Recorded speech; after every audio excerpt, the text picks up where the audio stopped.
My name is Gianni Russo, a.k.a. Carlo, the infamous son-in-law from The Godfather. I'm now known as the Hollywood Godfather, and this is my story. Before all of the wins in my portfolio, I was a little boy diagnosed with polio. Experimenting with cures, I tried every one. Felt everything in my right, but my left was numb. Walking with a limp, like will I ever run? Once again, or is this it? Am I forever done? Living in the hospital was never fun. Some people were cool, but not everyone. Good evening, everyone. It's time for another Hollywood Godfather podcast. And tonight I'm really excited to introduce a special guest, and I'll do that right after we introduce the lady, the only lady on the show. Thank God we have one. Jeannie Raymond, my darling, how are you tonight? Hello, I'm so happy to be here. It's my favorite day of the week. Get to hang out with my pals. So There we go. And our co-host, the Hollywood Kid. I can't believe this, Michael. Hey, Johnny. Hollywood Kid. I'm He's the Hollywood Godfather. You couldn't write slow. this stuff. You didn't make this up. You couldn't do it. I mean, Well, I got a guy that knows how to write. and he couldn't come up with this. Many, many books.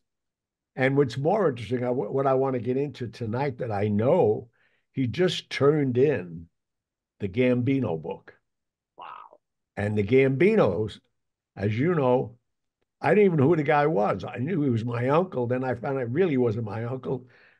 But he'd sent me a transistor radio in the polio ward when I was turning 7 years of age.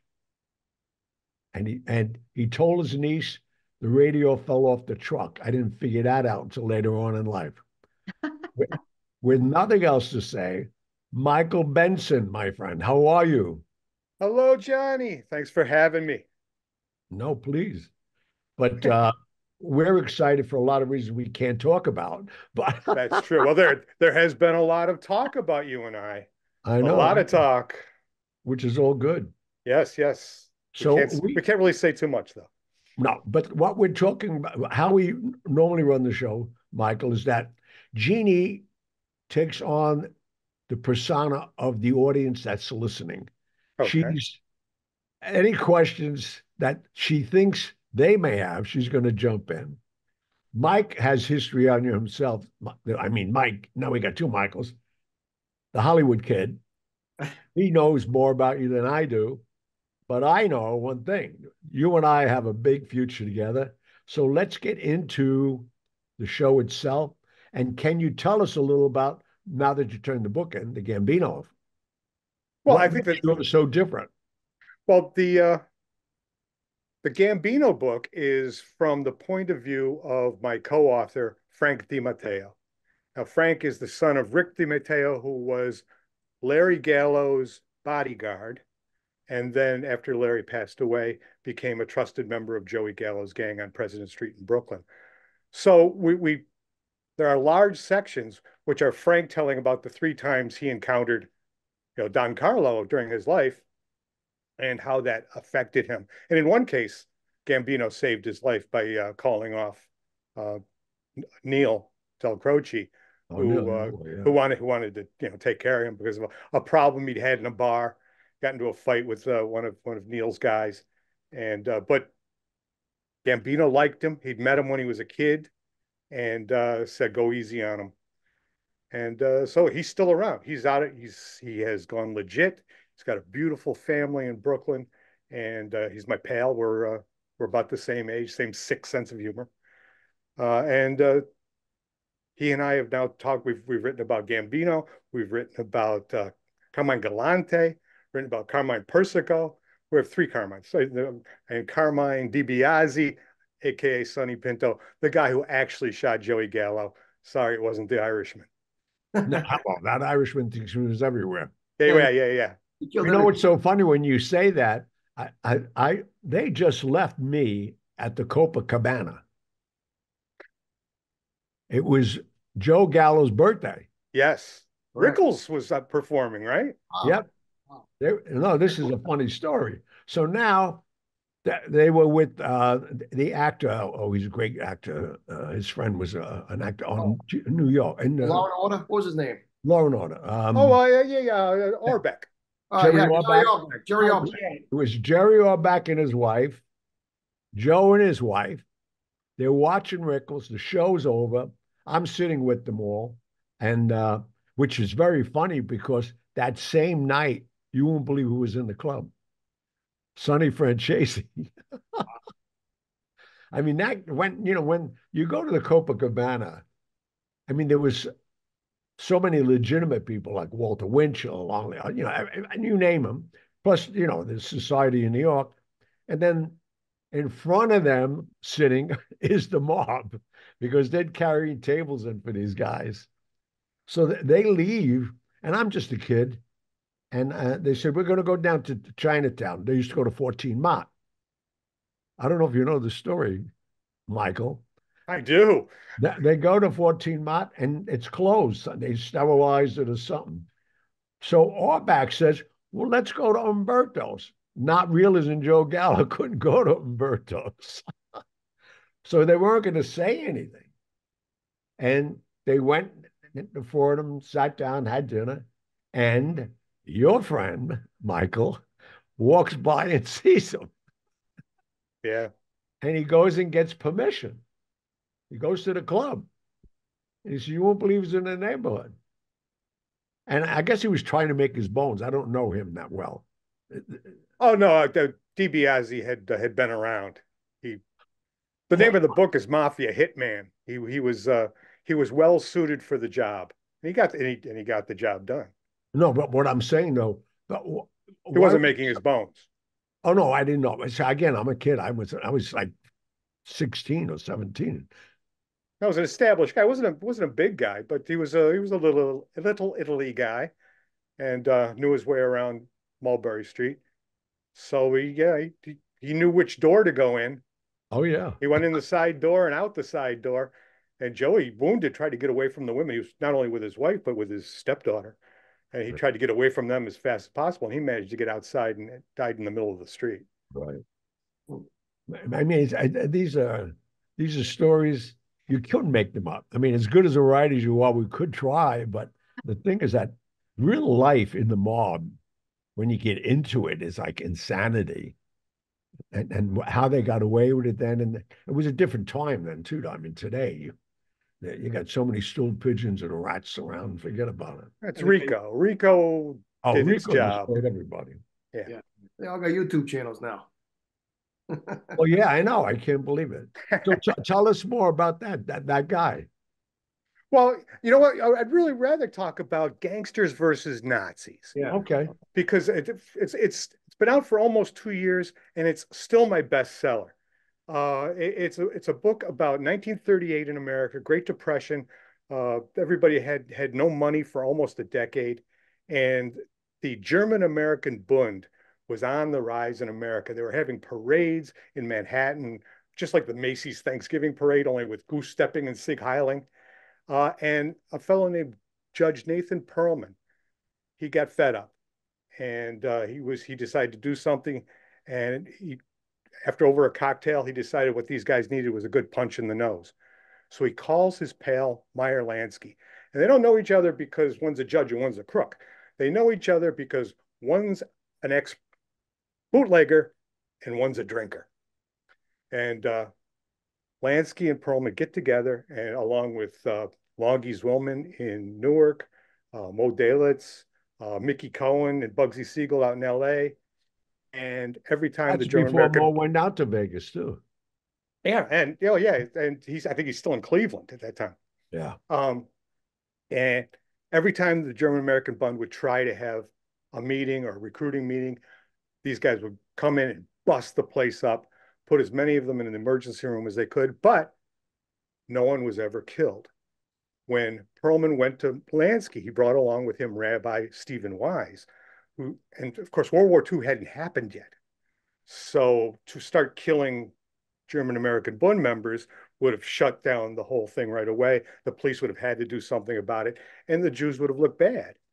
But by just beating them up, what they did is they stifled the movement. They shut these guys up and held the Nazi movement down until Pearl Harbor started World War II, and all those guys who were executing their First Amendment rights were now committing sedition. But it's a little corner of American history I don't think a lot of people know about, and today, in the last year or so, it has become really, really relevant. It's probably the first instance in American history where Jews showed they could be tough. Michael, when you talk about, we hear the word gangsters and mobsters, people automatically think about mayhem, murder, cars blowing up. But like you say, I mean, the gangsters, it's sort of like a Dirty Dozen type of deal, where it's like they played a vital role in stomping out Nazism in America. I love the Dirty Dozen reference. Thank you so much, because people have come at me with the morality of my book. Your good guys are crooks and they're breaking the law. Your bad guys are breaking no laws. The whole book takes place in the gray area between what is legal and what is just. Well, I say, hey, look at the Dirty Dozen. These are the worst 12 guys they could find. They're all going to be executed, but they're the heroes of the story. And why? They're fighting Nazis. Right. The heroes in Gangsters versus Nazis are bad men before the book. They're bad men after the book. Some of them are executed, but during the book, they're great men doing great things. And they're doing their patriotic duty. They're not only fighting for their people, for the Jewish people, they're fighting for America and the American way. In the Jewish mob back then, correct me if I'm wrong, I mean, we're talking early 20th century, the early 30s, Al Capone's of the world, Frank Costello's of the world, Lucky Luciano's of the world. But the Jewish mafia had a seat at the table as well. Well, that's because, Lansky and Lucky Luciano were childhood friends, well, teenage friends. They met on a street corner, and I think Luciano tried to shake Lansky down, and Lansky stood up to him, and they partnered up. And the partnership between the Italians and the Jews stemmed completely from that relationship. Al Capone and it goes on still. Did Meyer Lansky hold somebody out a window? Am I wrong?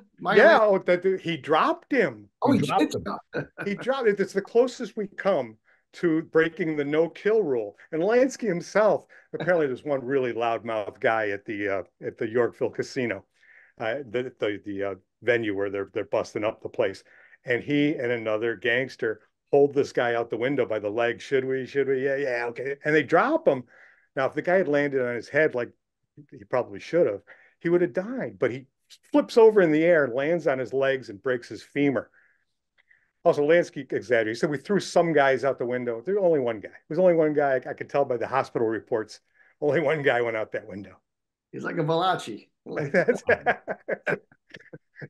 I mean, I had the privilege early on when I started working for Costello, and the second most important person I met with Costello was Meyer Lansky at the Waldorf. I mean, they were very instrumental in so many world-changing things, even in the late 50s, early 60s. They got John F. Kennedy nominated Democratic president because of Joe. And they were all partners with Joe during Prohibition. Right. That's right. So, I mean, that whole conspiracy was insane. And I remember well going under the Verrazano Bridge on November 22nd, not knowing why I was told to leave the country. And next thing I heard, the president was shot, not dead yet. Right. And all the pilot boats were coming. Every executive that was on there from Wall Street, they were all leaving. And me, with my mentality at the age I was, I said, look at this, there's all women on the ship now, and I have a party here. Well, as perhaps you know, I wrote a book called Who's Who in the JFK Assassination. I looked it up. You're not in there, Johnny. No, I know. Thank God. No. Only Perry Raymond Russo was one of the part of the Garrison case. It's the only Russo. Was he in the Warren Report or no? No. No. You know what? You know why I wasn't? Because when I first went out after Joe Kennedy left the Waldorf and made the deal with Costello, I was never privy to anything, and he did that deliberately. And I think I said the story once before. When I went to Chicago first to meet, a major guy, he gave me an envelope And so when you get there, someone's going to pick you up at O'Hare and bring you to the hotel. And then he's going to take you to a hotel. I get there, and the guy asked me did he give you an envelope? I gave him the envelope. And he took it out. I knew it was $10,000, and two signatures of signed. So he said, "Do you know what this is?" I said, "No." I signed it. He signed it. And he said, "Now we're client privilege. I'm your attorney, Sidney Korshak." Jimmy Hoffa. That's how they protected me. He was Hoffa's attorney too, wasn't he? Yeah. Oh, well, later on, yeah. No, I mean, he became Steve Wynn's attorney. He was Mr. Fix-It after the years go by. But that's why, and everybody knew me as the kid, and nobody knew how you're going to find. That's why they used a lot of nicknames. But I was always the kid. Nobody knew who the hell the guy was. And then I left for 22 months while that whole warrant thing was going on. But it's. I'm not sure how much the FBI was going to investigate anyway. I don't think J. Edgar Hoover was anxious to. They didn't want to figure out what. No. I mean, the CIA was a part of that whole situation. Let me see if I get the guy's name right. When John F. Kennedy, as the president, fired Paul Doolin, was it the head of the CIA? Oh, it was Allen Dulles. Allen Dulles. He fires the guy. That was it. They wanted to kill him right for that alone. I mean, the deal, as I overheard it later on, LBJ, the only reason he came in as vice president, they promised him the next 8 years. He hated the Kennedys. So, I mean, there was no way John was leaving Texas that day. Well, yeah, no. Between the Texas Rangers, the CIA, the mob, and the one guy I spoke to years later before they killed him was Johnny Roselli. Johnny Roselli was in Elm Avenue. Yes, yeah, the Nightmare on Elm Street, right? Yeah. Hello. Crazy. So so that book is out 2 years already?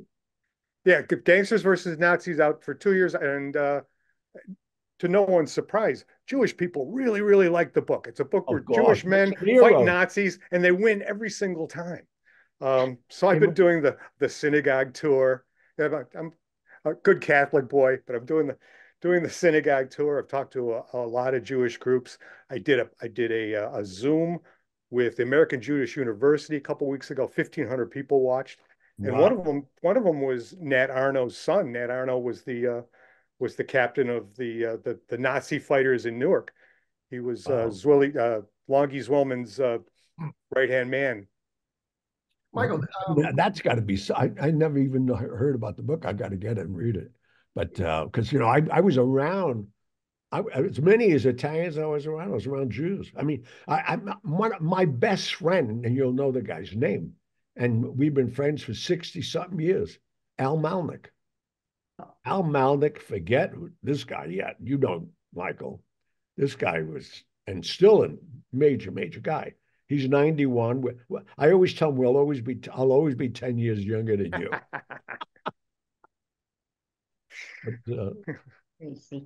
Michael, go ahead, Jeannie. Go ahead. No, go. Go. Your turn. I just was wondering where you, Gianni, and where you guys met. We met last week. Oh, we had a meeting last week. That we really can't talk about. Okay. All right.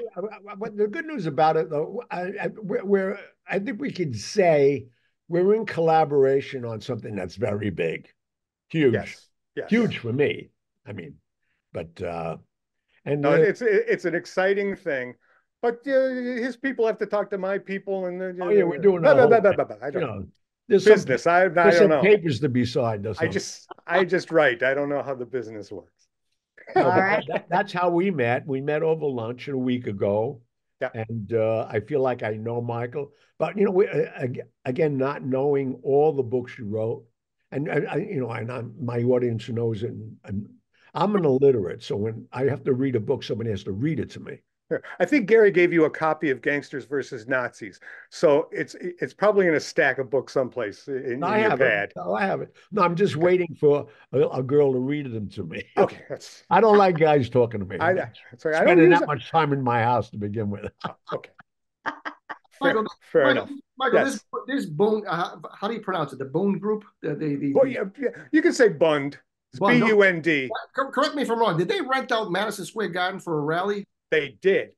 And that's at the very end of the book. They had their meetings smashed across the country, and their leader decides to take one last gasp, and he gets around Mayor LaGuardia's anti-Nazi rules. He books Madison Square Garden for a pro-America rally.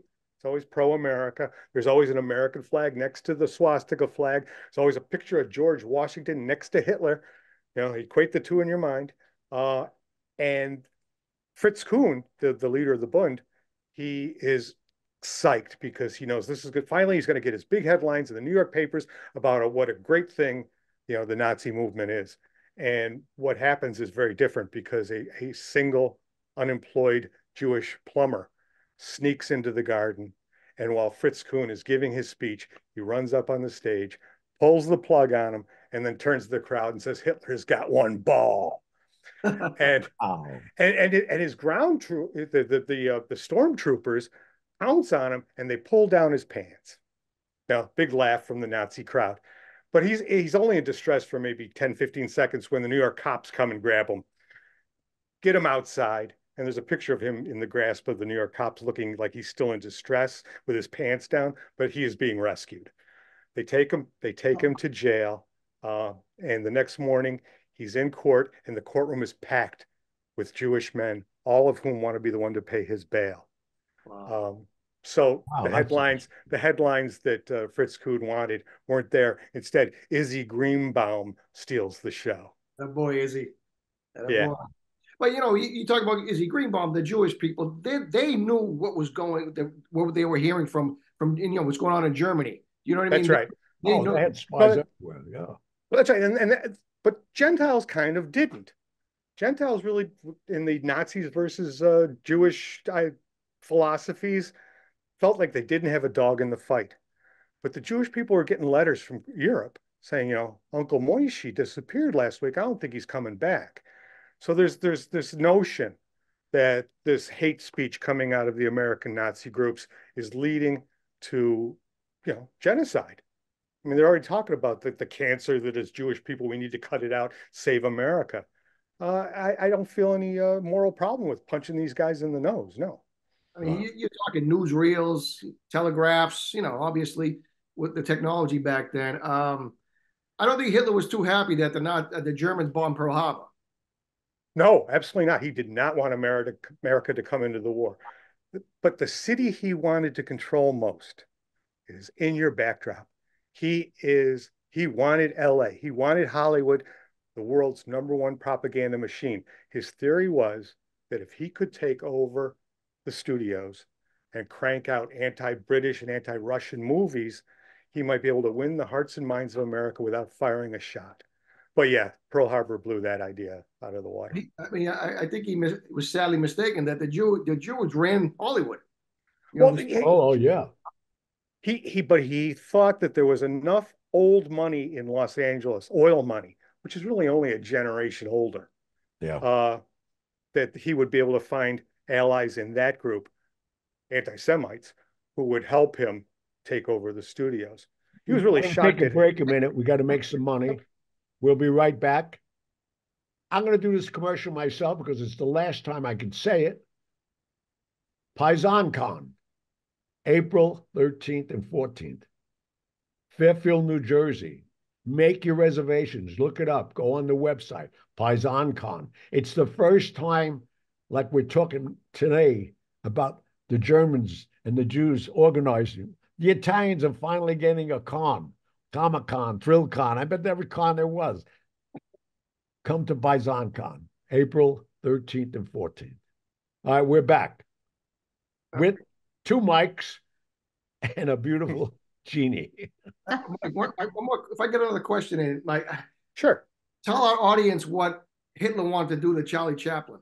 Oh, well, the idea was he was going to kidnap the Jewish moguls and the top Jewish stars, and he was going to hang them publicly.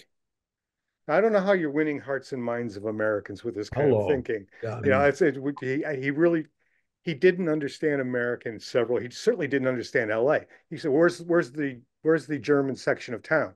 No, there is no German section of town. Everybody here is new. they didn't even have a German deli there. No, no. So he builds his own German section. It's a sort of a complex called the Aryan Bookstore. And it's got a restaurant, and if you, I think Walt Disney went there, and Gary Cooper, and a couple of other right-leaning people. But yeah, no, he obviously failed miserably in L.A. And by the time Mickey Cohen and Bugsy Siegel start punching these guys, they'd had enough. You know, you get hit by Mickey Cohen. Yeah, you got hit. He won his first boxing tournament when he was 10. Yep. They used to have boxing tournaments for kids, for newsies. Like and grown men would sit around and bet. That strikes me as I know. And you know, Michael, you don't know this. My audience has heard this before. I had to go tell Mickey Cohen that his daughter was pregnant. Yeah, no, you did tell me that story. That's a scary moment. Hello. That's a. I love the punchline. Didn't he say, "Don't marry her"? Is that the one? Oh yeah. Yeah. She was so spoiled. I mean, he said it. I mean, can't believe it. And our son now is what, 56. And he goes still to synagogue yet, and his name is Gianni Russo Jr. They cannot translate it in Hebrew. His mother wanted a Johnny Russo Jr. It's my second one. It's so funny. Crazy. So tell us some titles of a few more of your books. Okay. I wrote Killer Twins. I started out as a sports writer.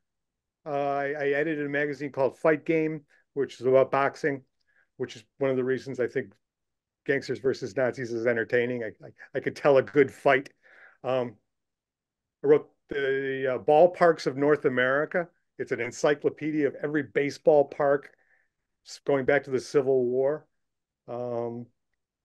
I wrote, Change of Pace, Why the Grateful Dead Matter. I got that job, and I was starting to get a little worn down by true crime. When I was writing about psycho killers with innocent victims, it wore on me for a while. I did, and I had I needed an emotional break from all that. So Why the Grateful Dead Matter was great. It gave me an opportunity to let my hair down, so to speak, and to think about things where nobody was hurting anybody. Just sort of listen to Jerry Garcia for a while and write about it. It was so much fun. I judged a Jerry Garcia lookalike contest. I went to Jerry Con. I was at Garcia's multiple times. I was the warm-up act for the band. I went up there. I did top 10 reasons why the Grateful Dead matter. It got to number one. And the number one reason why the Grateful Dead matter is Jerry Garcia, man. That's wild. Michael, I want to circle back to your early childhood if I can. Being obviously you're an investigative writer, you got to really dig deep. I mean, sadly, you had some experience with that at a young age. Yes. When I was 9 years old, I lived at the end of a dirt road in a rural section south of Rochester, New York. The big field behind my house must have been really rural. Rochester's pretty rural in itself. Well, Rochester's a city, but we weren't in Rochester. My babysitter and her friend Kathy went swimming in a swimming hole behind my house and didn't come back. They were found a month later on the other side of my dad's property. Oh, wow. Horribly mutilated, like a Jack the Ripper type crime. Oh, and that turned me into a writer. About age 11, I started writing in a diary about it. I worked on it every year until 43 years later, I published The Devil at Genesee Junction. What happened was I did a couple of true crime books, decided I knew how to investigate a crime. I went back to my hometown, teamed up with the mom of one of the victims who was still alive, who was a friend of my mom. and a private detective, and we figured out what happened in my backfield when I was 9. And the book's called The Devil at Genesee Junction. And you know, you may understand a little bit about this, Gianni. I took a trauma from my childhood and I externalized it and made it a positive thing. And I was later given awards because I had helped heal the community. And I said, honestly, take my word for it. I was only thinking about healing myself. Right. Anything else, everything else is a bonus. To go through that. Yeah, man. See, that's, I mean, you have to, as you're saying, as a young person, to have that kind of trauma and overcome it. Most people don't overcome it. Right. And that's the thing, you know. I just gave a speech the other night, and because they said, what's your secret of success? I said, I'm not successful, but if I'm going to do something, I believe in it, and I know I can pursue it and try to make it successful. And that's all I've been ever doing. It's all I do every day. Try to keep going and keep succeeding. Fortunately, I've been blessed. But I didn't. That's a tough trauma to come over. My God. Well, yeah, I developed asthma. I spent a couple of years in my room with machinery going, and but you grow up, and gotta survive, and you do your best. That's right. Michael, whatever happened to those two scumbags? The two brothers? Oh, well, one was shotgunned to death by his wife's boyfriend in a park the next town over. And the one who I think was the ringleader of those guys, he moved to Texas with his daughter and was arrested for raping his own granddaughter, which may have also been his daughter, which is horrible enough until you realize that his dad, Clint Sr., also died after being caught raping his own granddaughter. So, and I think it was the dad who brought all the sickness into the family. Ourselves. You, Mike, kid Mike, know the story. Our audience, could you clarify? Yeah. Oh, yeah. What we're talking about. You Hollywood kid has done his homework. You know everybody. You know the neighbors next door. No, but I mean, I think that's even more important. Name of the dogs, the cats. Go ahead. Yeah. Well, no, but I think it's more important letting them know the storyline. Well, yeah, I'll tell you. For years, the police, I think, worked under the theory that it was a serial killer passing through. And there's an old adage that's not the outlaws, it's the in-laws. And it turned out to be absolutely true in this case. I found out that Georgianne, my babysitter's sister, had married into a family of brothers, all of whom had rape charges against them. Not all of them were convicted and not all of them went to prison, but all of them had been accused of rape at one time or another in their lives. So they're it's what they do. It's what the brothers do. They go out, they find a victim. And I took the mom of one of the girls who was murdered, Kathy. I put her on TV. She made a request for information. Anybody knows anything, please get in touch with Michael. He's my family investigator. And I got a series of phone calls, all from women in their 50s, who said, when I was 10, these brothers dragged me back into the woods by the creek and they raped me. They told me if I made a sound, I was dead meat. And how old were you, Mike, at this point? I was 9. Wow. No. I mean, when you came into the case to try to solve it. Oh, this would be 2011. Oh, so, wow. Yeah. So it's 40 some years later. That's amazing. Yeah. The mom who I was working with was almost 90 at that time. She and my mom were both. I'm trying to do the math. I'm saying, wait a minute, hold it. This is like 5 decades later. Right. That's right. And that's why, the women who were 10 were in their 50s when they were telling me their stories. Some of them were telling me the story for the first time. Wow. Because they had never told anyone for 40 some years that they'd been raped. They just, they went home and they cried. They took a bath for 9 hours. They didn't tell anybody. So I had to be very careful about protecting their identities. But I went to the police with this, and police told me that now that I had a suspect, they could compare it with perhaps with DNA. They'd look into it, and they said, well, we have the bathing suits, but we think the DNA is degraded. And this was about 1990 technology they were working on. Only it was 2015 by this time. And so I went to a DNA expert, and I got the lowdown on modern technology. And they said not only was it degraded, but there was so much female blood on the bathing suits that it would overwhelm the male blood. And I found out from my expert, Dr. Gray Amick down in South Carolina, that there's no longer any overwhelming. They can exponentially increase the number of Y, blah, blah, blah, with using this technology. And no more degrading. Get me a swatch out of that bathing suit, and I'll get a DNA read for you. So I go back to the Monroe County Sheriff, and I say, well, we lost the evidence, sorry. What? So, which I understand is a somewhat common way of responding to what they feel are armchair Sherlock Holmes is. Right. Anyway, we didn't get the DNA. Nobody's seen the bathing suits, but in my heart of hearts, I think we figured out what happened. I mean, these guys were doing bad things all that summer, and one time it got out of hand, and it's them.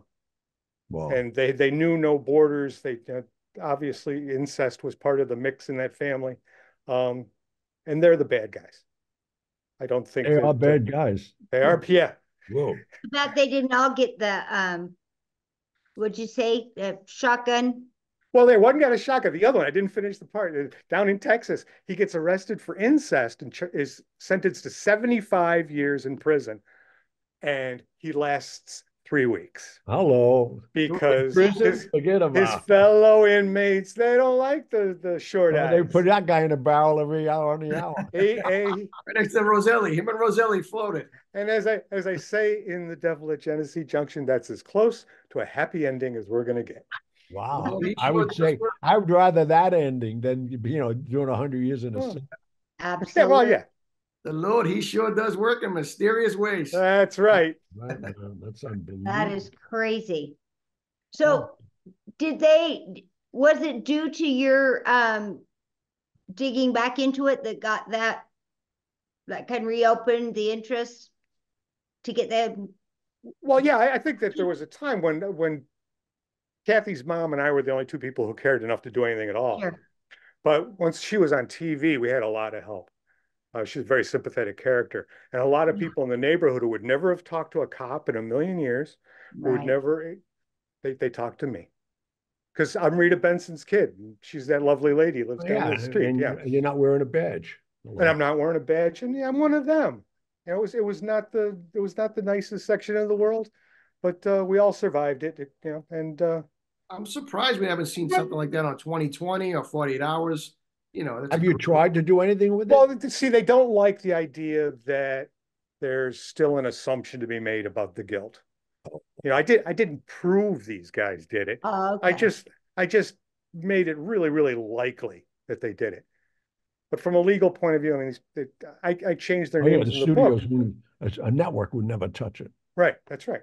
That's right. Oh. Right. I was lucky to get it published. It was published as a memoir rather than as a true crime book. Oh, wow. That's even interesting. Yeah, the publisher thought the most interesting thing about this case. Got the deep pockets. They're going to get sued. Right. That's right. Yep. I changed the names of the bad guys, not to protect them because they're scumbags, but to protect their family who cooperated with me. And not all of them, but some of them are nice. Some got the devil gene, some didn't. And I just, it's not fair to them to make that part of their public persona that your dad was, your dad is also your husband and also your daughter's father. It's Chinatown, with an extra ickiness added. I wonder what Thanksgiving is to them. Oh, who do you kiss first? I mean, geez. Oh, I know there's only one man at the table. That's for sure. Hello, Jesus, that is weird. I mean, Michael, it's amazing when you hear these stories that this really exists and still exists, unfortunately. Yeah, and it was going on 2 houses from me. When the book starts, I'm 9. I think it's paradise. I'm fishing in the creek. I'm running around in the woods. I'm climbing on my corn crib and in my barn. Everything's great, and then it all falls apart. So you said it was on your property or near your property? Near the property. It was one just to the other side of our property line to the east, and then the bodies were found quite a ways to the west. There were some railroad tracks back there, and they think that the guy might have used the auxiliary road next to the railroad tracks to get to where they dumped the bodies. Do you have any new books you're working on? Yes, thank you. You're welcome. The next one coming out is called Moguls. It is about Joseph and Nicholas Schenck, who are probably the least known moguls in Hollywood history, yet at one point they were twice as powerful as the Warner Brothers. Joe ran United Artists and 20th Century Fox with Darryl F. Zanuck, and his brother Nick ran Lowe's Inc., which ran MGM. So he was Louis B. Mayer's boss. Wow. So between the two of them, right my way home. And Johnny, your pal Marilyn, has a chapter to herself because Joe Schenck was one of her first benefactors. He had her living in a bungalow behind his house and built a tunnel from the bungalow to his casting room. Anybody could have a casting house. He had a casting room. So she could get to the bungalow and to his casting room without being seen by paparazzi. Wow, that's amazing. I mean, I got to read that book. I mean, I just tried to watch Blondie, that thing they did on Netflix on her. I had to shut it off. It was the amount. I mean, and the last 5 years of her life I spent with her, but so naive. And I mean, it's amazing how many people. And it's funny because most of the men I know or were like Marlon Brando and different people that Tony Curtis, all of them had their way with her because that's all she had to give. And that's how naive she was. She thought that was her treasure. You want it, I'll share it with you. That was her sense of her own value. Yeah. Yeah, it's a shame, man. Michael, a couple questions if I can. Sure. Absolutely. So you've written like over 60 books. Well, more than that, but not all of them are stellar. I wrote Essential Bowling and slot machine strategy. I think I read that one. Yeah, that was good. Yeah, they sell that in Vegas. I was the one. Yeah. So you talked about all these books you've written. I mean, talked about the new one, The Moguls. What's the process like to pick a subject? How does that work? Well, sometimes I come up with the idea myself. Sometimes it's given to me. I got the idea for Gangsters versus Nazis on the golf course while playing golf with my agent. We told everybody we were working at about the fifth fairway. He says, I just read this article about this judge in New York who teamed up with Meyer Lansky to fight Nazis. You want to write a book about it? I said, sure. The Moguls idea came from New Jersey film director Craig Singer, who grew up on the Jersey Shore with, I think, nephews of the Skanks. They now pronounce their name Shank. They've softened it, but we know it was Skank back at the time. I mean, a lot of these books, the Moguls, obviously, early 20th century stuff. Yeah. I mean, how do you do the research in terms of, who's alive, who's not alive? A lot of them are gone. Yeah, for Moguls, I was struggling until I found 3 issues of Liberty magazine from 1941, which ran this long interview with Joe Schenck, in which he laid out everything that had happened in his life. They started out, the Schenck brothers, owning Palisades Park amusement park. Wow. It was on the cliff overlooking Manhattan, and that was their gig. And then Joe went out west, Nick went to Queens, and they sort of bookended the America with their power. So, but I used those 3 articles as my outline, just as I used the magazine article my agent had read as the outline for Gangsters versus Nazis. That was my starting point. And then I tried to find living relatives. And I found that after a while, they found me. It was kind of interesting. I found out the guys I'd known in college were the grandsons of Lukey Litsky, who was Murdering's bookie. The stories started coming in. Wow. And eventually, I realized that I had a little piece of history there that not too many people knew about. There's a guy I met in Vegas called Joe Schenck. He became Yeah, became a producer with Wayne Newton. Is that weird? Huh. And he became partners with Freddie Gallo in New York, who's probably one of the biggest set designers on Broadway today, him and his wife. Hmm. So I wonder if he's related to him. I don't know if you remember the actress Marty Stevens. She was Nick Skank's daughter. Oh, She no. is. She's in a couple. And you know who else is part of the story? Eddie Mannix. Eddie Mannix, the fixer. Eddie Mannix is Nick Skank's man. He was the fixer. He was the fixer. That's right. That's wild. I mean, it's amazing. A lot of useless knowledge. I mean, but he was supposedly he had Superman murdered. George Reeves, supposedly. Yes, sir. Supposedly. That's what we hear. Well, you guys know so much. Was George Reeves gay? No. No? Okay. No. George Reeves was a player. I knew that, but I mean, there's a couple of players that are bisexual. Well, you know, I like suppose Tony Curtis and like a lot of other guys I know. Hey, one of my favorite jokes is what this man said. Hey, if you don't like both sexes, you're missing out on half the action. Yeah. But the Eddie Mannix, there's a book. I read a book about him and his partner. I forget the guy's name. His sidekick. Yeah, Howard Strickling. Yeah, very good. Yeah, very good. Yeah, and they would fix everything for the studios. You know, with Clark Gable when he killed somebody driving. Yeah, they fixed a lot of stuff. Clark Gable, yeah, he had a child with Loretta Young that had to be covered up. Yeah, I'm surprised. I'm surprised they weren't in Marilyn's bedroom with Bobby Kennedy. Yeah, could have been under the bed somewhere. Who knows? Or in the closet. Because Marilyn was 20th Century Fox, and that was Joe's. My God, tell me about it. But when Costello hit her here, you know, Costello hit her in New York, and he found a loophole in her contract. I don't know how people realize this. That's how she got out of the contract, because she had to stay a certain weight. And if she went over the weight, good, and she'd been trying to get out of the contract. She just did Some Like It Hot. She did all these things, and they were just making her a sex symbol, and she wanted to be a thespian.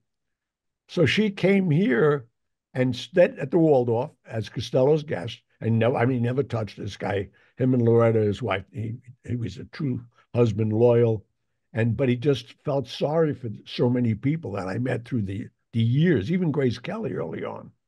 And I used to walk it down to Strasburg School on 15th Street at night and bring her back to the hotel. And that's who I was walking the streets with Marilyn Monroe after seeing her 100 times in Some Like It Hot myself. I was like, forget about it. Well, you'll be pleased to know, Johnny, that Marilyn in my book comes off as a good kid.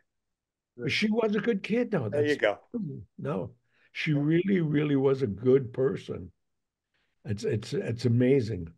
But we can't thank you enough, because and it's funny when you Mike, when you asked him how does he find these stories and how do you get to leads, or maybe it was you, Jeannie.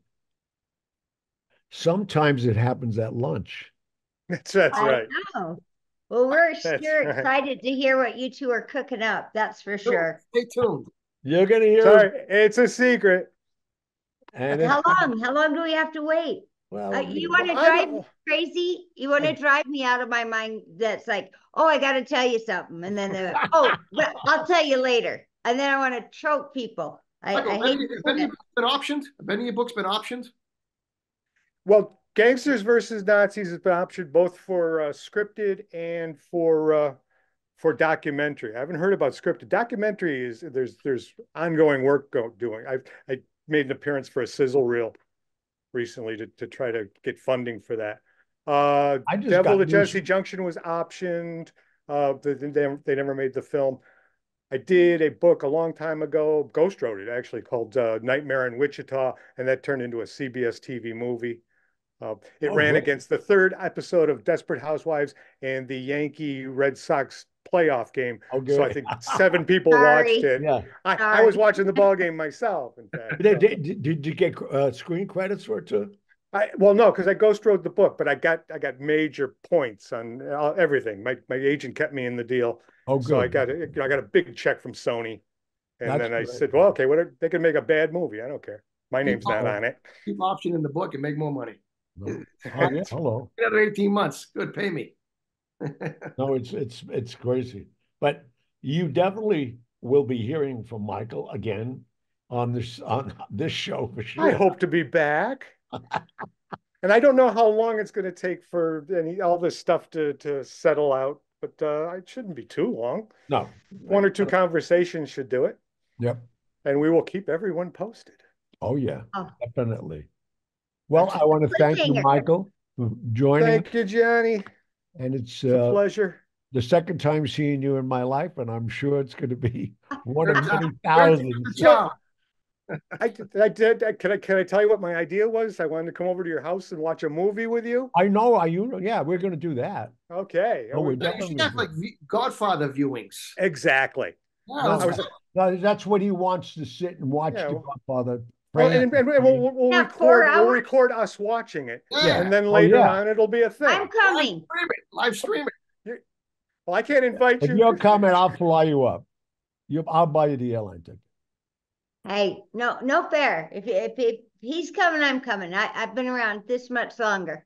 Yeah. I want to hear you say stuff like, "That's the one that broke the rib." There you go. Oh yeah. Well, we all know which one broke the rib. Hello. I felt it myself. All right. Well, thank you for a great show. Thanks, guys. Thank you. Nice Have a great night. Nice meeting you, Mike. We'll Jeannie. look forward to hearing all the secret info. Okay. All Keep right. you posted. Bye-bye. Good night. Good night. Thank you. All right. So that was a great show. Yeah. Great guy. And we do have a big future together. So exciting. Oh, it is. It is for me too, because it's so layered, this deal. Besides, so with that said, I got good news today. Also, a documentary that was shot here in my house by Fox, by the same producers that did Get Gotti. If anybody saw that, 3 hours. I did 4 hours here on Frank Costello. Wow. And it'll be out in about 60 days. And I'll be promoting that. Where's it going to be? Do you know? On Fox Network. Oh, great. Gianni, sorry. I'm just looking at your background, and it's a little lighter back there. And I was trying to look around the corners, trying to see. It looks beautiful. And I thought, one of these days, maybe you'll take me on a little FaceTime tour, because it looks absolutely beautiful. No, it's Costello's old apartment. I walked in here when I was 13, and it's very spacious on 61st Street. I wouldn't tell you east or west, but that's where I'm at. I know it looks I've always beautiful. kept it too. I sent kids to school, and he when he died, he left me 6 apartments. So I've used them for a good cause, and it's been fun. So with that said, we'll be back next week with some more exciting shows. Oh, in fact, next week we have a mailbag show. So that's right.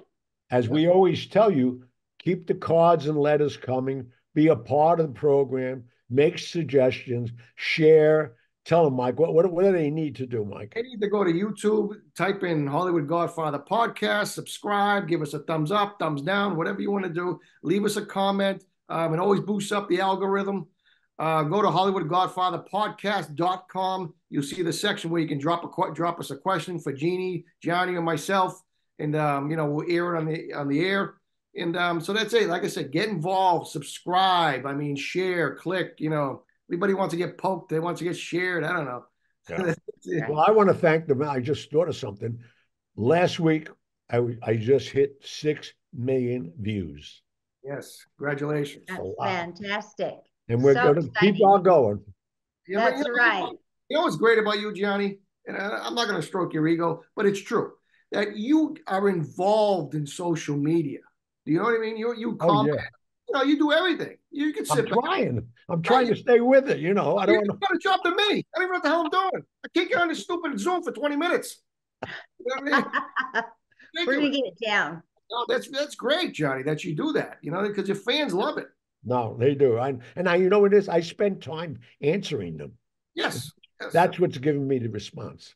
That's great. And That's you know what? It is not even, I mean, Gianni was very kind to me, even just this week, reading through some comments on a post I had put, and it just warmed my heart. I'm like, Gianni Russo, the Godfather guy, is commenting on my, you know, on my post. So it's fun, and I know everybody else loves to see, and they're happy to see you and what you're currently doing. So I'm really excited for your things to come, because we're all a part of it. We're going to make it bigger and better constantly. That's fantastic. All right, I'm going to say good night. All righty. And good night. I want to say that. And God bless, and stay safe out there.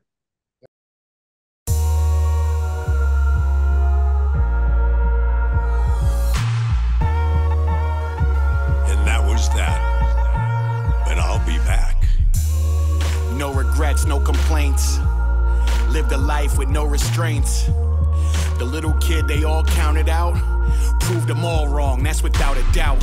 Laying there with my left side numb, 5-year bout with polio, but yes, I won. From standing on corners like how many pens you want, to living in a bakery, then opening my own restaurant. Of course, I had some help along the way, friends like Frank Costello that I miss each and every day. Things from many years ago still resonate.